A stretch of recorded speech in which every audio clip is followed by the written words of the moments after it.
Geometry 10.4, page 481. You're going to do 1 through 18 and 37, A, B, C, and you're welcome. Okay? So this is isometries. Isometries, all right? Definition: isometry is a transformation that preserves distance. What that means is whatever I start with and whatever I finish with, it's exactly the same size. All the sides are the same size. All the angles are the same angles. It may be pointed a different direction. It may be flipped over. It may be moved left, right, up, down. But the image itself, if I took it and put it back on the original, they would fit. That's an isometry. Okay? Isometries: reflection, translation, rotation, identity transformation, composition of isometries. An identity transformation is where like if I took this right here and I have this line and I rotate it 360 degrees, it's right back on top of itself. That's an identity transformation. Okay, composition means doing more than one thing at a time. I could take this line and I could translate it over here and down here. Okay, that's a translation. And then I could take it and I could reflect it over here. And then I could rotate it up here. Does that make sense? Combination of doing different things. So characteristics preserved by isometries. This is what remains the same. Distance remains the same. Collinearity of points. If this is A,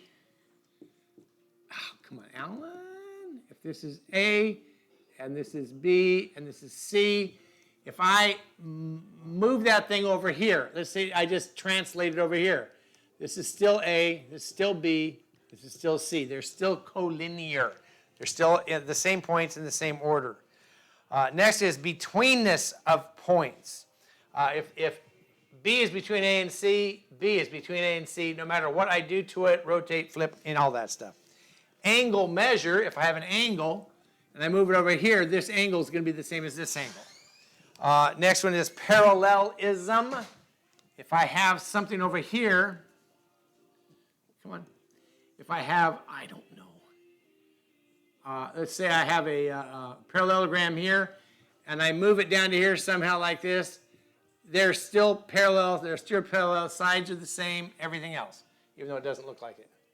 Okay, parallelism and triangle congruence. If I take a triangle and move it from here to here, the triangle remains congruent to the original triangle. So, definition: a glide reflection is a composition of a translation followed by a reflection of a line parallel to the translation vector. All right, let's just see if I can do this for you. So if I start with, I don't know, let's see, we have a triangle here like this. Okay, this is our original. And it shows on here, it shows a vector. Vectors are nearly always in green. So if it shows it a vector like this, how's that arrow look? Yep, it looks like this. And it has a V like this. So this is, and I'm going to do a glide reflection on here. What this is this. What this is we're going to do a translation followed by a reflection in a line parallel to the translation vector. All right. So I'm going to take this thing and I'm going to move it that far, that distance. You understand? I'm going to take this thing here and I'm just going to move it. I'm going to move it from here to here. It's like this point right here. This point here, it's going to come down to right here.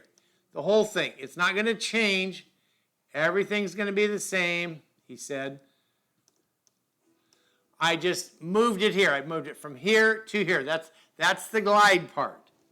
Okay? Now, a glide reflection means I'm going to reflect it over some line that is parallel to my translation vector.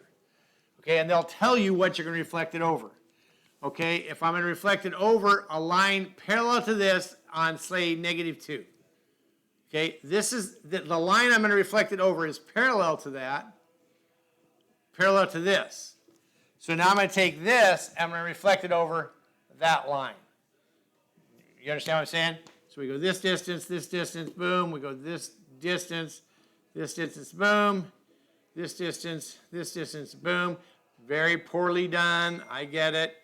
So if this is x, this is x, this is x. If this is y, this is going to be y. Let's see. This is going to be y, z, z, and z. So this is a glide reflection over -2. This is -2, this point. So it's a glide reflection over the line that goes through -2 that's parallel with that vector. Okay? Parallel with the vector, goes through -2, that's my reflection. So it's a glide reflection. All right? Shouldn't have any trouble with that after that last lesson. Boy. Every isometry can be expressed as a composition of at most 3 reflections. No matter what I can do, I can get there by reflecting something 3 times. That's what they're saying, okay? So we're going to do 1 through 18. Name the type of transformation. Number 1, you look at it, it just moved from left to right. That's a translation. Okay, does that make sense? Number 2, AL and T, they didn't just move them, they rotated.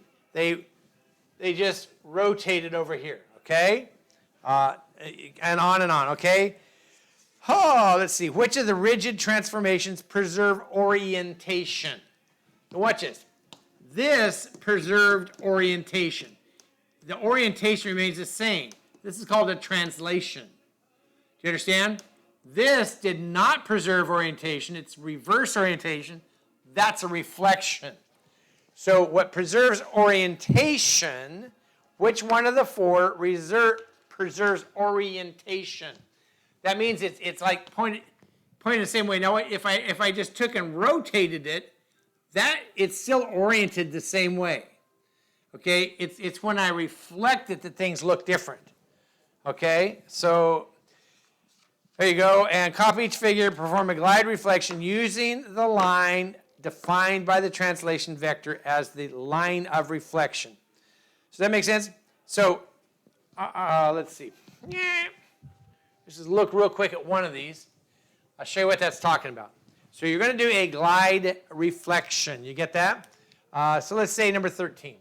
You got your little deal here somewhere. And again, I would copy these. I'd lay your paper on it and copy them, trace it on your paper so that it looks like the one they're doing.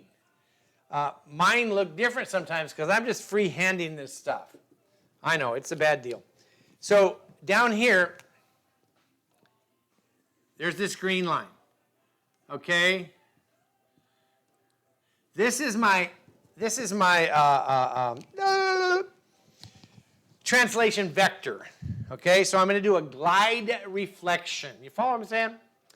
I'm going to take this, like this point here. I'm going to move it this far in this direction. Okay, I'm going to take this right here. I'm going to move it this far, that direction, right to there. I'm going to take this point, and I'm going to move it this far. Let's see, I'm going to go from here to here. I'm going to go from here to here. So there's that one. I'm going to take this, and you got to measure this. You got to get it like that. See, here is my new deal. I glided it down. I brought it down. X1, Y1, Z1. This is a translation vector. It's telling me to move it at this angle this far. So I pick the whole thing up and I go, boom, there it is. Then I'm going to do a glide reflection. I'm going to take it and reflect it across that line. So if you extend this out like this, okay, you take it down here, down to there. Take this here, down to here. You take this here, down to here.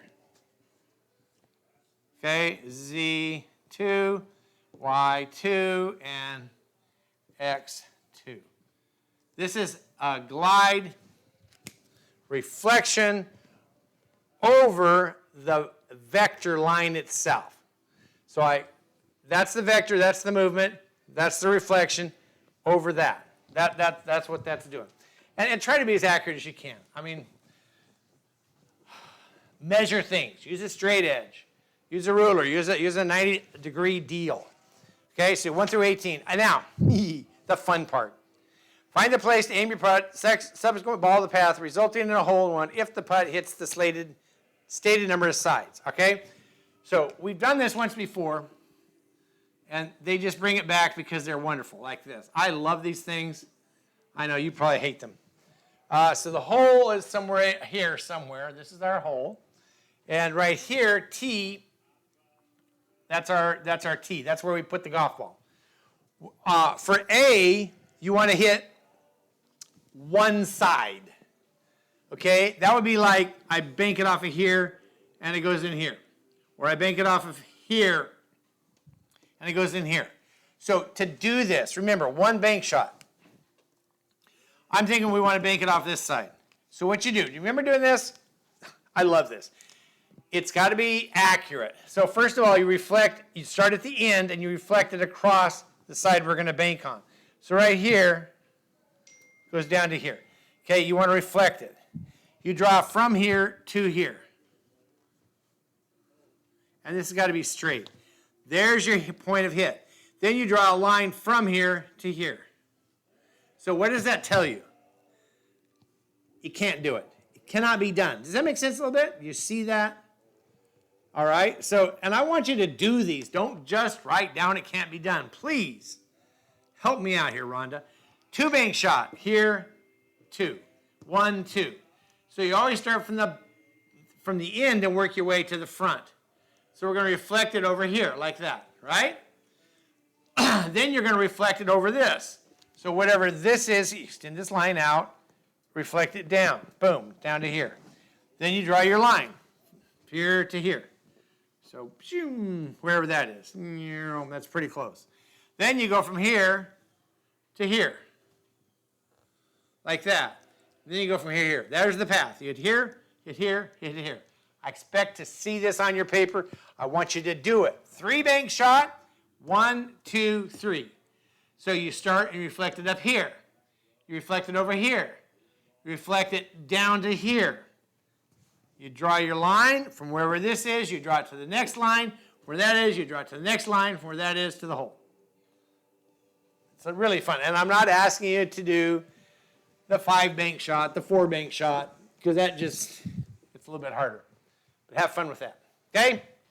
Knock yourself under.